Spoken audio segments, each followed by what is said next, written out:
সূরা আল বাইয়িনা। বিসমিল্লাহির রহমানির রহিম। রহমান রহিম আল্লাহ তাআলার নামে।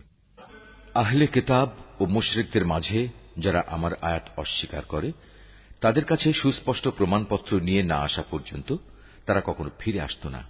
আর সে প্রমাণ হচ্ছে আল্লাহর পক্ষ থেকে রাসূল আসবে, যারা এদের আল্লাহর পবিত্র কিতাব পড়ে শোনাবে।